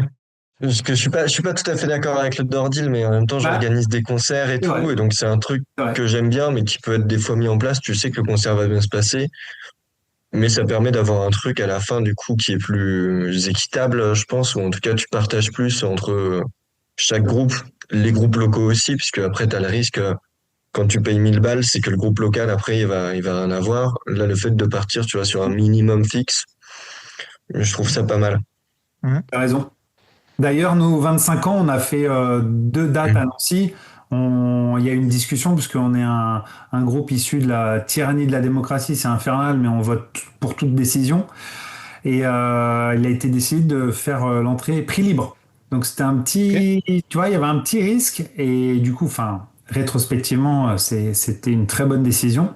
Mais il y a eu cette discussion, genre, bah non, on fait prix libre. C'est ça qui est cool, comme ça tout le monde peut venir au prix qu'il veut, etc., etc. On fait confiance à à nous, aux gens qui vont venir nous voir et à leur compréhension de de ce que ça veut dire, quoi, un prix libre, d'être indépendant, de faire du punk rock, etc. Et on regrette pas le choix. Et bravo, Nico, d'avoir insisté d'ailleurs là-dessus, hein, parce que t'organises aussi pas mal de concerts toi sur Nancy avec ton asso et c'est vrai que c'est un truc que tu fais et qui ne présage pas d'un four éventuel. Ouais. Systématique, ouais. Au contraire, ça marche plutôt bien. Puis t'as même pas mal de groupes maintenant qui font ça sur leur merch. Nous, je pense qu'on aura du mal à oser faire un merch prix libre un jour, mais en tout cas, ça se fait de plus en plus. Comme tu parlais Thiel, par exemple, je crois que ça se passe plutôt bien. Enfin, ils s'y retrouvent sur les prix de vente, enfin, sur les trucs prix libres. Pour les concerts qui vont pas bien se passer, des fois il y a le nom de la ville. Bon, je sais pas. Un coup, on a joué à Laval. Moi, je trouvais que déjà, peut-être ça allait être chelou, mais et ça a été chelou. Ah, la qualité des autres groupes. Parce que tu vois, moi, c'est un truc, un concert qui se passe mal, c'est aussi ça, c'est que t'as que des groupes nazes ou que des groupes de ska. Oh là là, on avait fait un festival, il y avait que du ska tout le temps. Oh là là, à la fin, mais c'est horrible. Que du ska et du punk californien. Enfin, pour moi, c'est vraiment le truc, ça va pas, quoi. Et donc, quand t'arrives, tu vois les balances, le premier groupe qui joue, ça joue pas bien. Le deuxième groupe, ça joue pas bien. Tu vois que les mecs qui vont jouer avec toi, bah, ils sont tous habillés, enfin, tu sais, déguisés, etc. Tu te dis, oh, ah, ça va pas être drôle comme soirée. Alors, c'était où, avec Tu qui, ça? vois, je dirais rien. Ouais. En tout cas, si un jour vous venez jouer en Corse, jouer au chapeau, ça peut être une bonne idée. Yes. Parce Ok. que les Corses, ils ont. Bon, alors, je généralise, hein, mais c'est. Voilà. Je généralise un peu, c'est vrai, mais c'est pas. Ça se vérifie. Ils ont un rapport à l'argent qui est assez. Enfin, on a un rapport à l'argent, je m'inclus dedans quand même, assez particulier. C'est-à-dire que si on fait un concert au chapeau, il n'y a personne qui va venir en mettant rien dans le chapeau. C'est pas possible. Ah ouais. Il y a quand même une forme de, j'allais dire, c'est pas vraiment de la fierté parce que c'est quand même de la générosité, mais voilà, ils vont quand même mettre quelque chose, ils vont pas rentrer sans mettre. C'est leur côté catholique, ça, non? Ouais, sûrement. Bon, on vous proposera rien parce que personne ne joue en Corse, hein, mais bon. C'est vrai? Ah ouais, personne ne joue en Corse. C'est vrai. Ah, tu vois, on aime bien les challenges, nous.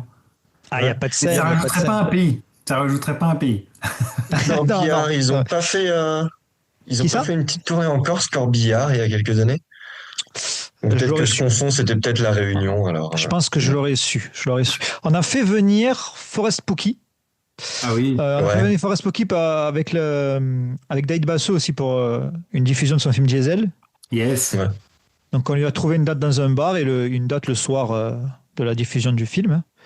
Donc on a réussi à faire... Mais c'est pas pareil, c'est plus facile à vendre un mec qui fait de la folk que Tu m'étonnes. six mecs qui font du ska, tu vois. La punk.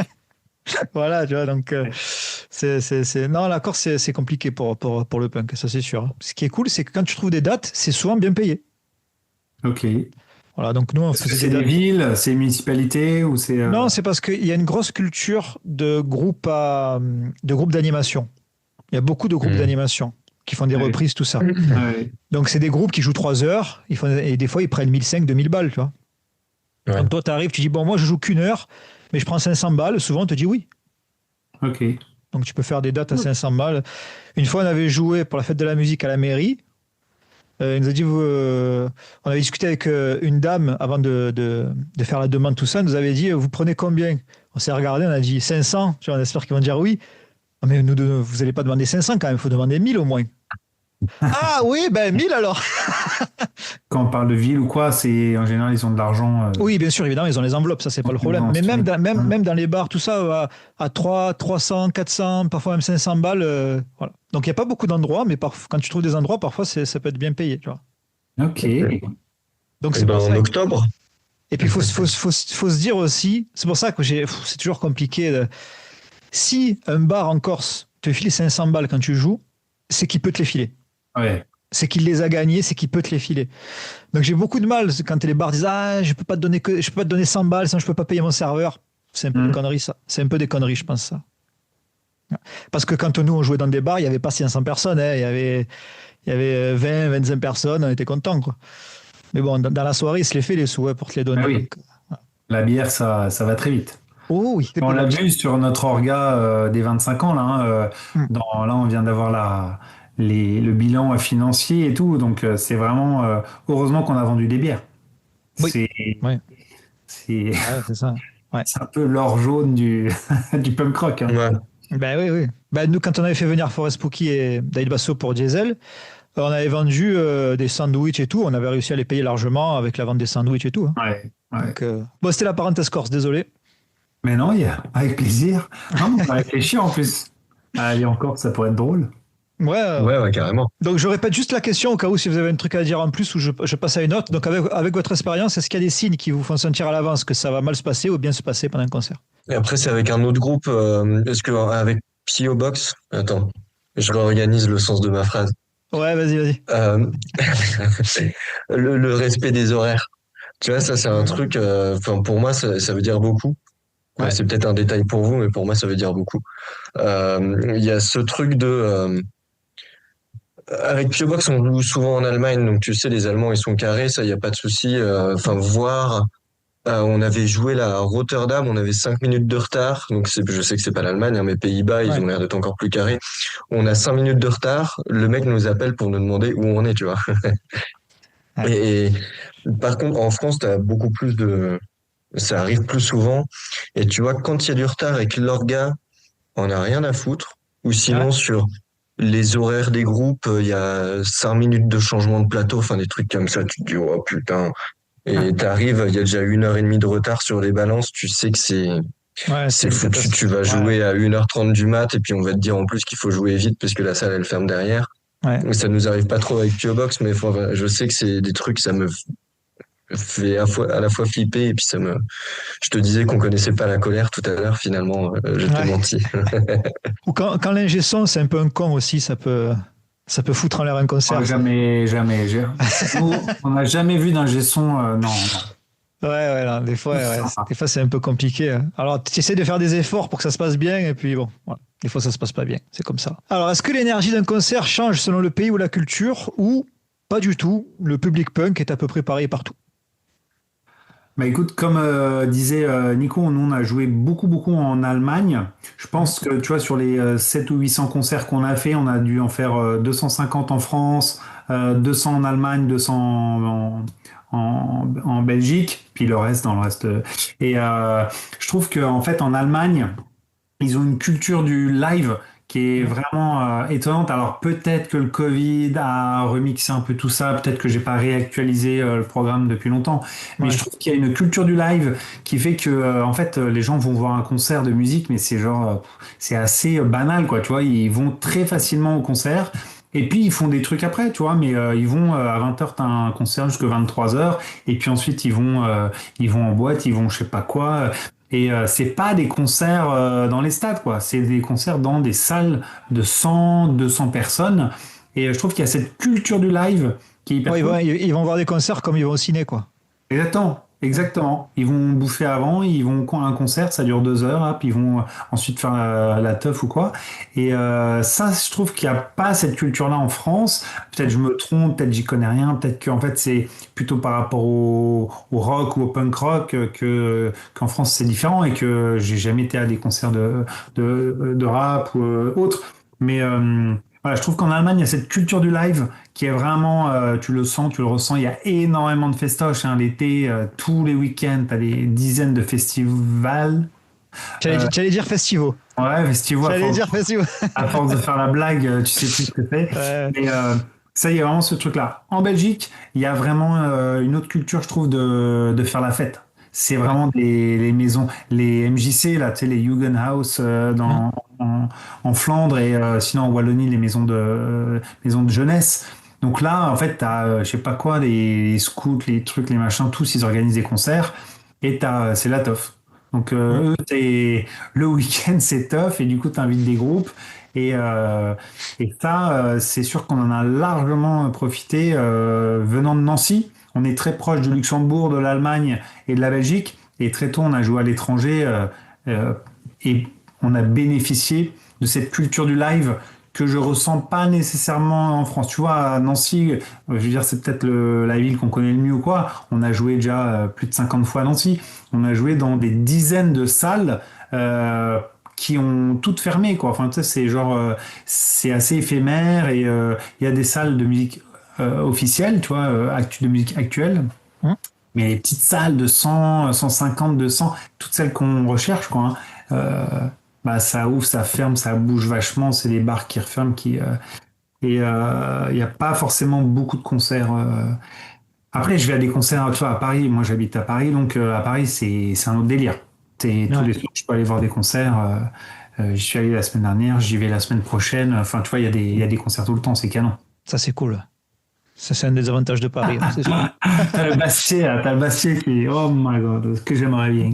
Ouais, c'est vrai. Ouais, moi, ouais. Des fois, quand je vois des trucs, attends, le concert, il est à 2 heures de bagnole, oh, la flemme. Mais quoi? Ouais. Moi, j'y vais, quoi, à 2 heures de. Alors, est-ce que vous avez encore le sentiment de progresser sur scène?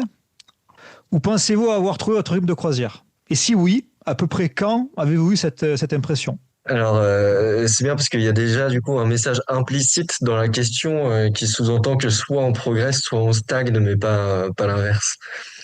Ah, Et, c'est-à-dire?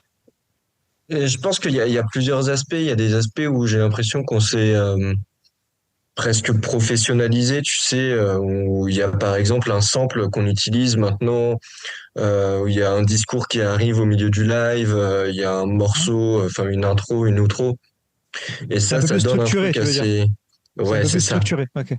ouais, ça donne un truc assez carré. D'un autre côté, il y a des années, enfin tu vois là par exemple, j'appréhende un peu l'année 2026. Je regardais tout à l'heure, attends, on a combien de concerts de prévus et je sais pas si ma conclusion était bonne, mais je crois que là pour l'instant il y a 2 concerts tu vois de prévus en 2026. Hum. Et si c'est le cas, c'est des moments en fait où on se voit pas, on répète moins, etc.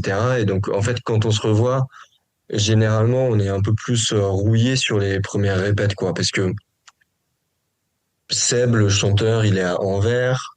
Yul et Joseph, ils sont à Paris, donc c'est bien, t'as quand même les 2 cuivres qui répètent ensemble. La base rythmique, basse, batterie, guitare, on est à Nancy. Mais c'est rare, en fait, qu'on se retrouve tous pour répéter ensemble. Donc si pendant 6 mois, t'as pas de concert, on va essayer de faire des répètes pour créer des morceaux plutôt que pour répéter ce qu'on fait déjà. Enfin, tu vois, il y a des moments, en fait, on se dit, ah putain, ah ouais, ce morceau-là qu'on savait jouer en live, faut vraiment qu'on le Ouais. refasse, quoi. Donc c'est pas toujours de la progression ni de D'accord. la stabilité, quoi. Ouais, des fois, c'est en dents de scie, quoi. C'est ça. Ok. Ouais, si on enchaîne les concerts, ça va de mieux en mieux, mais Oui, forcément, oui, parce que vous répétez en concert, quoi. après moi, à titre personnel, comme je viens de me retaper les 500 heures d'archives, je Mhm. peux te dire que pendant les 10 premières années, je peux pas écouter de live à la trompette, quoi. C'est Ok. vraiment, genre, c'est insupportable, c'est faux, c'est horrible. Et puis à partir de 2010, je sais pas, il y a un déclic. Il y a aussi un tromboniste avec qui je joue, Babos, qui est vraiment avec qui j'ai kiffé jouer. Je kiffe jouer avec tous les trombonistes qui ont suivi, bien sûr. Mais celui-là, c'est un gars qui m'a un peu appris à jouer en écoutant les autres, en s'alignant déjà entre cuivres, et puis ensuite avec le groupe et tout. Et donc voilà. Donc pendant longtemps, j'ai pas pu tellement m'écouter. Et c'est quand même assez dur. Et maintenant, ça va un peu mieux, quoi. J'accepte un peu plus le truc dans le sens là où je pense que je joue un peu mieux, mais j'ai quand même toujours du mal à me considérer comme musicien. Ok. Alors on a des gars qui sont venus dans P.O. Box qui étaient vraiment des gars qui étaient des très très très bons musiciens. Ben, vous avez toujours eu des bons batteurs, hein. Tout à fait, sauf le dernier, mais bon. Non, non, mais la perche de merde, non mais c'est pas possible. Non, mais franchement, C'est sûr. Par contre, c'est un kiff. non, mais le punk, le punk en live, si tu n'as pas un bon batteur, c'est foutu, quoi. C'est vrai. Ah, moi je dirais si t'as pas un bon chanteur. Ah bon? Ah ouais, putain, le chanteur qui chante Alors- avec un accent en franglais, c'est... Alors, moi, je préfère quand c'est chanté juste, j'avoue. Il y en a, ils s'en foutent, hein. Mais franchement, en fait, quand tu es dans le concert, quand tu es dans la salle, que tu fais le con, je pense que tu peux plus facilement excuser, vous voyez ce que je veux dire, quelques faussetés à la voix qu'un batteur qui fait des vagues ou qui. Enfin, je pense, hein, Ouais. après. Mhm. Ouais. Oui, certainement. Et c'est un truc qui s'entend. Il y a des groupes, des fois, enfin, ils jouent tous bien, sauf le batteur. Et tu te dis, ah putain, c'est vraiment un groupe de merde. C'est Et ça. un jour, ils changent de batteur. Et là, t'as juste un mec qui tape correctement, enfin, tu vois, qui est carré. Et puis là, ça sonne bien. Enfin, franchement, Ouais, ça peut, ouais, changer. les seuls qui sont tranquilles, c'est les bassistes. Mais nous, je trouve que la basse, elle est vachement mise en avant dans Piovox. C'est un truc de. Surtout le Jules qui est vraiment très fan de Rancid, etc. Donc il a tendance Ah à oui, mettre ouais. des putters de basse bien en avant. On a pas mal d'intro avec de la basse ou quoi. Mais c'est sûr que c'est ce que tu disais tout à l'heure, Nico, c'est d'avoir cette base rythmique, la basse batterie de frère. Nico, il est excellent musicien, excellent chanteur, il bidouille plein d'autres instruments. C'est sûr que c'est super agréable quand toi t'es un peu, enfin moi je lis pas, tu vois, je lis pas les partitions hein, par exemple. Tu sais, mes notes je les apprends par cœur. C'est hyper agréable de jouer avec des musiciens qui te font ressentir un petit peu des nuances, des choses qui sont chez toi, qui sont chez moi très intuitives, mais qui sont pas, tu vois, un la. Je sais que c'est une note. Oui. Voilà, point, tu vois. Après, je sais, il faudrait que je réfléchisse déjà comment, avec ma trompette, je fais un la, et après, je peux peut-être. Alors que quand tu causes avec des musiciens, bon, bah, ça aide forcément à structurer une chanson, à faire aussi de la musique, quoi, tout simplement. Après, essayer d'apprendre des bases, pas forcément lire la musique, quoi, mais apprendre un peu des bases, ça te fait gagner du temps aussi. C'est sûr, mais quand ils apprenaient la musique, tout cela, bah, en fait, moi, je joue au foot. Ah Les entraînements de foot, tout ça. ouais. Et le Et seul tu t'es, fait tu t'es fait les ligaments et tout, et Ouais. puis voilà. Et le seul fait que je t'attendais pile aux entraînements de foot. Donc, vous avez fait un gros concert dernièrement hein, pour fêter vos 25 ans. Ouais. Alors, bah, comment ça s'est passé? C'était très bien. On était très contents. Enfin, me voir. Je crois que j'ai pas de synonyme qui Est-ce qu'il y avait de correspondent l'émotion? vraiment. Est-ce qu'il y avait de l'émotion? Ouais, à fond. Oh, oui. Est-ce que vous avez chialé? Je sais Mhm. plus si on a pleuré, mais en tout cas, on a invité, en fait, le vendredi, on a invité tous les anciens Pio Box Ouais. à venir s'ils le pouvaient, s'ils le souhaitaient, pour jouer. Donc, je crois qu'au final, il y a bien eu 7 ou 8 anciens Pio qui sont venus faire de la batterie, faire de la basse, faire tout ça. Et ça, c'était quand même canon. C'est des anciens, donc du coup, ils jouaient des anciens morceaux. Donc, Ouais. du coup, des morceaux que nous, on jouait plus. Donc, on a Ah réviser des anciens morceaux. Il y a même eu débat quand même, parce qu'il y en a vraiment, il y a des morceaux qui sont très pourris, hein, qu'on a joué il y a 25 ans et qui ont les fameux 4 accords un peu relous. Et bon, finalement, mais la soirée était très émotionnante, si on peut dire ça comme ça, parce qu'il y avait les anciens et c'était hyper cool de les revoir. Et puis surtout, si c'était plein, on a fait les 2 soirs, 300 personnes. C'était toujours un petit flip, tu vois. Moi, je trouvais que c'était ambitieux de faire 2 concerts de suite. Alors, on n'avait pas joué à Nancy depuis 1 an, mais on joue généralement 1 fois par an à Nancy. On essaie de ne pas jouer trop. Et il y a eu les 2 soirs de suite. Et puis surtout, on avait les copains qu'on a invités, parce que comme on faisait tout en DIY, 100% DIY, c'est-à-dire on a invité les copains. Je vais en oublier si je les cite, mais il y a Versus You, il y avait Black Sheep, Guerilla Poubelle, Skin of Tears, un groupe de ska punk allemand. JB Coffee NoFX. n'a pas pu venir. Ouais. NoFX qui a joué, c'est un groupe de reprise de NoFX belge. Je sais pas si tu les connais, ceux-là. Non, NoFX, je connais pas du tout. t'invite à regarder. C'est des fans des années 90 et de NoFX Ouais. et qui jouent tous dans des autres groupes. Et ils ont fait un espèce de all-star band et Mhm. qui font que des reprises de NoFX avec évidemment toute l'audience qui chante avec, parce que tout le monde. Ah bah ouais, forcément. Un peu le groupe central. Et j'ai l'impression d'avoir oublié quelqu'un d'un groupe, mais bon. Donc on a invité tous. Non, c'est bon. C'était canon, il y avait du monde. On a dans les discussions pour nos 25 ans, moi j'aime bien toujours un peu upgrader le truc parce que bon, faire un concert, ok, on l'a déjà fait. Faire 2 concerts, on l'a déjà fait, mais bon, c'était un petit peu plus standard. Inviter des groupes, ok, dans une salle de 300 personnes, ok, nan. Et moi, je leur ai dit, est-ce que ça vous dit pas de faire une bière avec P.O. Box, tu vois, sortir un brassin.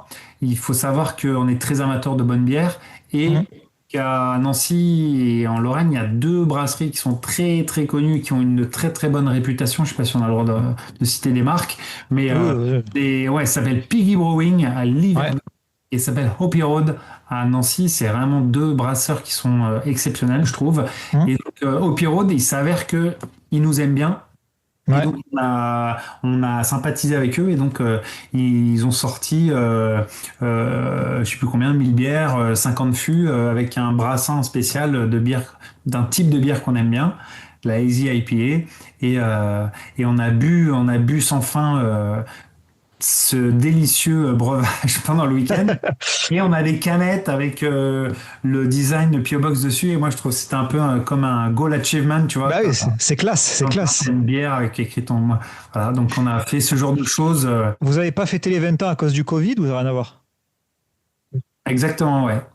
Donc vous vous êtes dit, bon, ben on fait pas 20, on fait 25.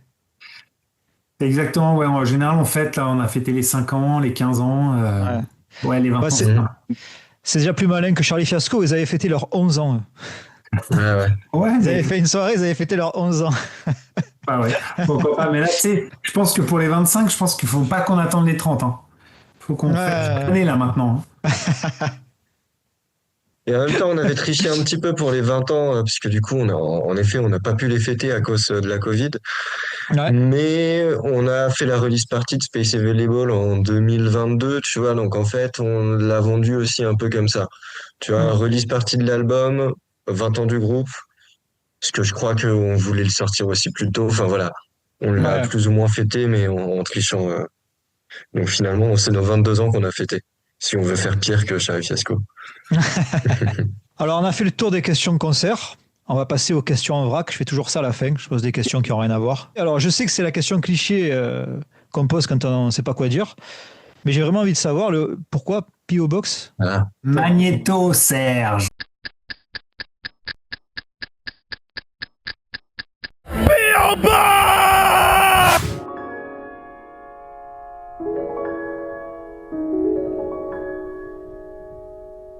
Est-ce que tu sais d'où vient le nom P.O. Box? Alors oui, mais comme je trouve que c'est intéressant que les copains la donnent, je laisse la donner. Il semblerait que ce soit parce que Ça vient des. le nom P.O. Box, il vient de l'époque où il y avait des CD. C'était avant les plateformes. Donc, le même Yule, précédemment cité, est venu me voir en me disant on va faire un groupe. Et je lui ai dit ok, mais comment on s'appelle? Il va me dire bah, c'est simple, j'ai déjà le nom. P.O. Box, je trouvais que ça sonnait bien, déjà. Ça sonnait américain. Et je crois que vous êtes dit, vu que c'est américain, c'est cool. Vous s'appelez comme ça. Post Office Box. Je dis mais pourquoi? Gars, bah, c'est facile parce que regarde, tu prends le CD, parce qu'à l'époque il y avait des CD encore, et tu regardes derrière, regarde, c'est marqué P.O. Box. Chaque groupe américain, donc Pennywise, NoFX, il est marqué P.O. Box. Et comme ça, les gars, eh ben, ils nous remercient sur chaque truc. On est cité dans tous les groupes. Je dis putain, le concept est bon, j'achète. Si tu voulais écrire au groupe de NoFX, en fait, ils avaient une boîte postale, c'était leur label. Et moi, j'avais ce disque. C'est un EP qui est sorti avant la sortie de Punk in Republic. Et on peut voir là-dedans qu'il y a écrit P.O. Box. Et P.O. Box, je me suis dit, putain, parfait. Comme ça, les gens, ils vont voir ça et ils vont se dire, ah, mais P.O. Box, ça me dit quelque chose. Après, on va pas se mentir, hein, c'est un peu un nom de merde, mais Ce qui a l'air d'Internet est peut-être une mauvaise idée maintenant, parce que quand tu tapes P.O. Box, t'es obligé de rajouter punk ou ska, etc. Si tu vas sur YouTube, tu mets P.O. Box, bah t'as plein de vidéos qui sont pas du tout des vidéos du groupe. c'est pas le meilleur nom, mais en même temps, c'était une époque où on pensait pas en fonction d'Internet et en fonction du fait que t'allais ressortir malgré les algorithmes. On pensait avec le cœur. Ce qui est du coup un peu chiant maintenant, parce que je crois que sur Spotify, maintenant, il y a un bout de temps, il y a un autre groupe, je sais pas, sud-américain qui s'appelle P.O. Box également.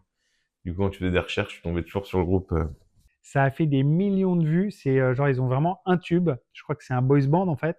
Et ce groupe brésilien s'appelle P.O. Box. Est-ce que vous trouvez pas qu'il y a moins de groupes de ska punk qu'à vos débuts? Je n'ose pas trop répondre parce qu'en fait, je me dis peut-être je suis à la ramasse et du coup, Peut-être je suis pas au courant. Moi, je trouve qu'il y a quand même encore beaucoup de groupes de ska punk, de punk ska. Je sais pas, les We Are the Union, les Catbite, les The Interrupters. The Interrupters, c'est un groupe de ska punk qui Ouais, est mais énormissime ouais, comme truc. là, j'aime beaucoup les Interrupters. J'ai un peu moins aimé le dernier, mais bon, ça, on s'en fout. Mais bon, il n'y a pas de cuivre, tu vois. Il n'y a pas de cuivre, c'est vrai. Ouais. Des fois, mais il n'y a pas de cuivre, franchement, ouais. Je pense enfin, nous, on joue régulièrement avec des groupes de ska punk qui sont plus ou moins connus toute l'année, donc je saurais pas me prononcer définitivement sur le fait est-ce qu'il y en a moins ou d'autres. Ça sent le revival là. Ça, tu viens de les siens. Ouais. Ça veut dire que le ska punk va revenir. On commence à être dans le creux de la vague. Hop, ça Non, va. mais tu vois, même Poésie Zéro, ils ont fait le morceau Plus personne n'écoute de ska. Ouais, mais Poésie Zéro, ils ont dit pas mal de conneries. Oui. Je pense que c'est un peu leur formule aussi, de dire des conneries. Ouais. Donc vous C'est avez pas vrai, ce je sais truc. pas. Donc, Nous, je on suis peut-être le est. seul, hein. Je dis peut-être des conneries, hein, mais c'est un peu l'impression que j'ai. Ouais. On a commencé à jouer quand la vague ska a commencé à baisser. Et donc, tu vois, peut-être attends qu'on finisse. Comme ça, peut-être ça va reprendre. On aura fait vraiment juste l'intervalle. Je sais pas. Qu'est-ce que t'en penses, Nico? Je me prononce pas parce que Je franchement, déteste il y le a des ska. trucs de. Non, je déteste pas le ska, mais euh, il y a, je sais pas comment dire ça. Il y a seulement quelques groupes de ska, tu vois, que je trouve cool, mais ouais, c'est pas du tout ma came. Ce Le qui ska fait punk non plus. que, Parce que en fait, bah, tu vois, des trucs. tu joues dans un groupe de ska punk. Hein. Ouais, et j'aime bien, tu vois, puis au box, j'aime bien. Il y a des trucs, on disait Interrupters, je trouve ça cool. Il y a plein de trucs de rocksteady que j'adore. Ouais. JB Conspiracy, enfin, j'adore. Je sais plus, j'avais qui en tête là, mais Los Tres Puntos, j'en ai parlé. Enfin, je sais pas si. Bon, bref, il y a des trucs que je trouve cool, mais par contre, il y a des trucs de ska. On parlait tout à l'heure de, je sais pas, si on Real Big Fish, par exemple, je trouve ça relou. Horrible. Tu parlais tout à l'heure un truc que toi t'aimes bien, Yul. Streetlight Manifesto. Ouais, Street Life Manifesto, je trouve ça part dans tous les sens, tu vois, j'ai du mal à supporter. Il y a pas mal de trucs comme ça, là, de ska, scapé, atroce, mais ça, je pense que tout le monde est au courant. Alors, non, il y a quelques albums de Scapé que j'aime beaucoup, moi. Ah. C'est pas grave, hein, on peut pas tous être parfaits. Oui. En tout cas, j'ai pas ce truc je me suis jamais suffisamment plongé dans le ska ou dans le ska punk pour pouvoir avoir une analyse de l'évolution de ce mouvement-là, quoi. Alors, est-ce que il y a un de vos albums que vous placez au-dessus des autres? Est-ce qu'il y en a un que vraiment vous trouvez meilleur que votre meilleur album, quoi? Ou non, vous les aimez tous pareil? Je vais pas tricher, sinon je dirais que c'est le dernier puisque c'est le seul sur lequel j'ai été. Mais du coup, c'est la réponse à laquelle, tu vois, j'ai pas le droit pour l'humilité. Mais In Between the Lines, enfin, tu vois, il y a plein de trucs, les EP, etc. Je les ai jamais écoutés. Même le premier album, And the Lipstick Traces, je crois que j'ai jamais écouté en entier. Par contre, In Between the Lines, je trouve il sort du lot, et en tout cas en comparaison aux autres que je connais, aux autres trucs que j'ai écoutés, Detour ou Further, je trouve que t'as vraiment tu sais, dans les albums, il y a les morceaux qui s'enchaînent, la manière dont ils vont s'enchaîner, le fait que t'aies pas que des trucs de punk rock à la suite et ensuite les trucs reggae. Enfin, je trouve que t'as cet enchaînement de morceaux qui va très bien ensemble. Tu sens que l'album a été réfléchi vraiment comme un tout homogène. Et puis les morceaux, les morceaux sont pas simples. Enfin, tu vois, il y a une complexité, une richesse là-dedans. Ouais. Moi, je dirais Est-ce que tu peux nous montrer à l'écran In Between the Lines, s'il te plaît, Yul? Avec plaisir. La version vinyle. On a sorti tout en vinyle, sauf le premier. Voilà. Donc ça, c'est le deuxième album, c'est ça? Ou le troisième? Ouais. Non, c'est le deuxième. Le deuxième album. Deuxième album. Il y a une chanson là, c'est un silence. Ça dure 118, ça dure 68 secondes, 78 secondes peut-être. C'est le nombre de pays qui ont toujours dans leur constitution la peine de mort active. Ah, d'accord. Chaque seconde correspond à un pays. Et dans les trucs de texte, il y a écrit peut-être quand vous l'écouterez, cette chanson devrait durer plus longtemps. Le silence devrait durer plus longtemps. Parce que voilà. Il y a plein de chansons concept. Là, c'est la dernière chanson, c'est Dead. C'est la chanson donc, qui s'enchaîne sur la peine de mort. Et c'est la ligne d'accord. C'est les accords du refrain, ouais, c'est écrit D-E-A-D. Ouais. Donc, effectivement, cet album, il est plein de références. Ça, c'est le Panopticon, les prisons comme ça où on pouvait voir sans être vu. Il y a des manifestations Ouais. féministes, il y a la culture extractiviste. Tu vois, c'était en 2009, 2010. Donc, Mhm. In Between the Lines, le fait de lire entre les lignes. Que en fait, dans les discours, en général, tout type de discours, discours amoureux, discours politique, discours économique, souvent on va te dire des trucs et on a quand même cette fâcheuse tendance à taire l'essentiel. Et donc, c'était cette espèce de wake-up, d'appel à faites attention. En fait, il y a Mhm. tout ce qui est dit entre les lignes. Il y a les choses qu'on vous raconte et en fait, tout ce qui n'est pas dit, c'est peut-être ça le plus important. Donc, écoutez les silences. Voilà. Ok. Donc pour toi, Nico, ça c'est l'album qui est un peu au-dessus. Ouais, tout à fait. Et toi, Yul? Moi, c'est quand je me demande de choisir entre mes enfants. Non, mais c'est vrai, je suis comme voilà, peut-être ça vient du fait que je suis le moins musicien de tout le groupe. C'est en revanche, je suis peut-être le plus amateur de ceux qui aiment le plus le truc.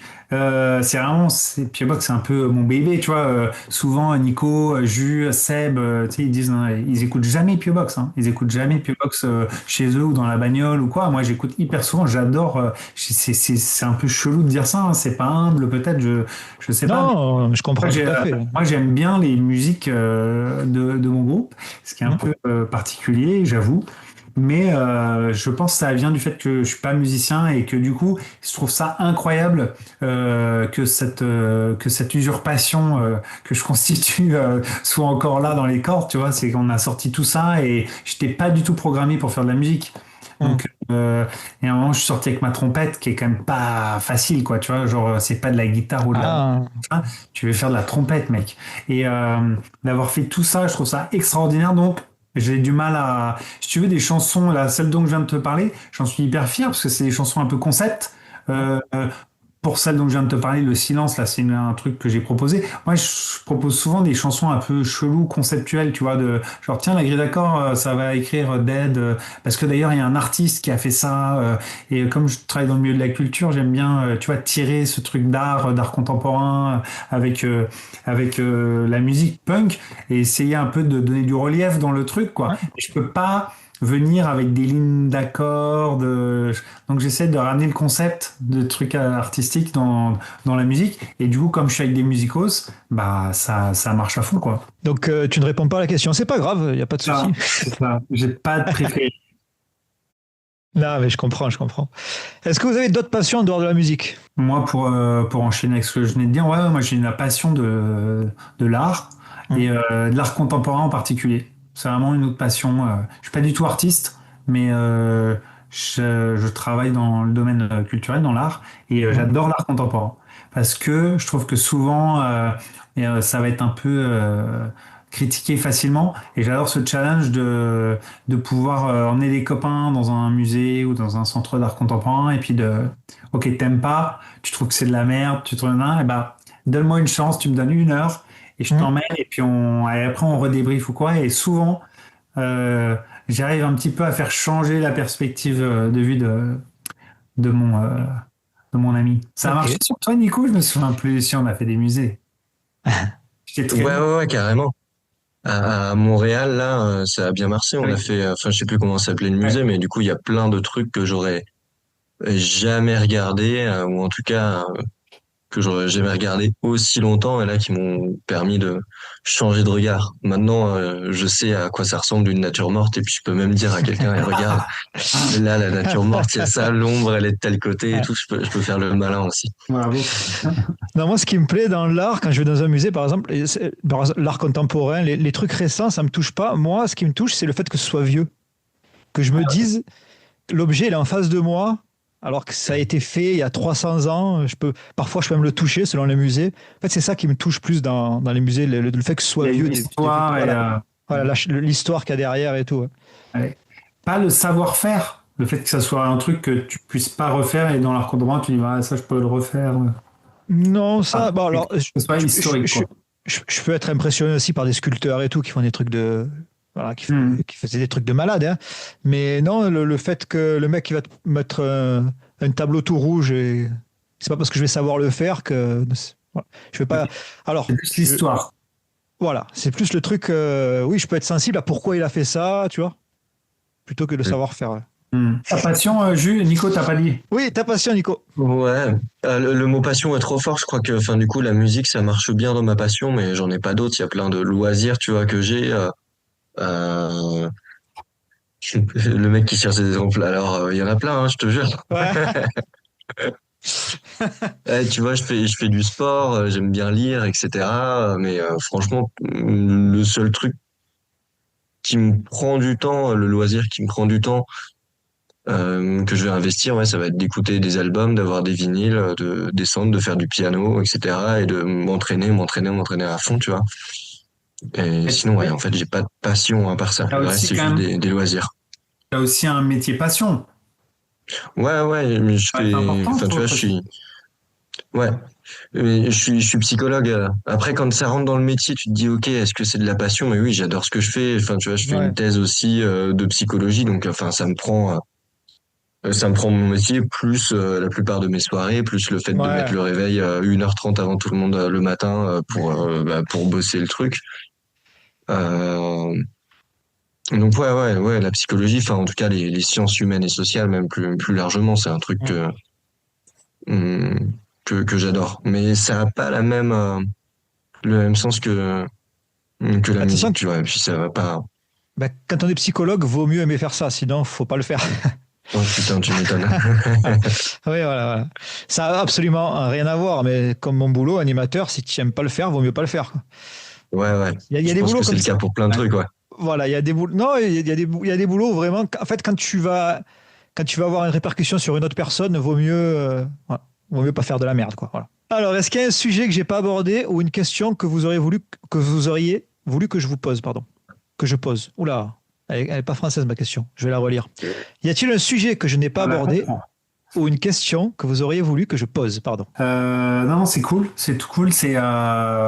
Mais bien sûr, il y a plein de sujets. Je ne sais pas si ça intéresse aussi tellement de monde, mais l'attention qu'on prête aux paroles dans PO Box, je trouve que c'est un truc quand même qui est important. Mais en même temps, là, comme ça, je pourrais pas, tu vois, décrypter des paroles et raconter des trucs, mais c'est On pourra faire une deuxième vidéo spéciale parole si tu veux. spécial lyrics. Mais non, sinon, pas tant. C'était très cool. D'ailleurs, je trouve ça très cool ce que tu fais de manière plus générale sur Punk Chronique ou même notamment aussi les derniers concepts là où tu écoutes à l'aveugle et que tu Ouais. racontes un petit peu les zik. Moi, j'ai adoré aussi les formats là de 15-20 minutes quand tu fais des focus sur le plagiat de Sum 41 ou pas, Ah, sur Frégolo, et puis aussi au long cours là avec Bégodeau, avec Portenoy, avec Charlie Fiasco, etc. Enfin, je trouve que c'est très très cool d'avoir ouais. ce type de chaîne. Et Bah, merci en tout cas. voilà, que je t'ai contacté et tout pour dire tout le bien que je pensais de tes chroniques, du punk chronique. Si tu as apprécié, bah merci en tout cas. Ouais, carrément. Et puis en plus, j'ai une certaine appétence à l'archive et tout ça. Et je trouve, tu racontes un peu notre histoire aussi. Tu fais ta part du. Ouais, j'essaye. C'est très cool. C'est cool. Bah, en tout cas, merci de tes compliments, ça fait plaisir. Yes. Toi, Nico, tu veux revenir sur un truc ou un truc qu'on n'a pas évoqué, non? Les conditions financières, là, combien on est payé pour. Non, je rigole. Pour participer à ces vidéos, Ouais, il y a allez, plus de bisous, placement de ouais. produits. Alors, vous allez avoir 20% de mon placement de produit. C'est quoi le placement de produit? Il y en a pas. Puis au box, quand même, moi, je vous dis, je vous ai connu avec votre premier album. Hein. Donc, j'écoutais ça, j'étais minot, hein, j'étais gamin. Hein. Je vous avais découvert sur le sampler Punk Rock Mag. Ah ouais, putain, décidément. C'est souvent qu'on nous dit ça. Ouais. Je vous avais découvert, le morceau, c'était... Look, Look What You Have Done, non, ou non? Ouais, c'est ça. Ouais. Ouais, Ouais, c'est ça. celui-là. Bah, figure-toi que notre bassiste, c'est pareil. Il a Ouais. découvert PO Box sur le. Donc merci les gars, ça fait plaisir. Je vous dis à plus. Passez une bonne fin de week-end. Merci beaucoup à Thomas Sartini, Ghetto Blaster. Avec Thomas Sartini. Sartini. Merci beaucoup. Et c'était super de te rencontrer. Continue comme ça. Punk Chronique. On va essayer. Ouais. À plus. Allez, ciao. Merci, ciao. Salut.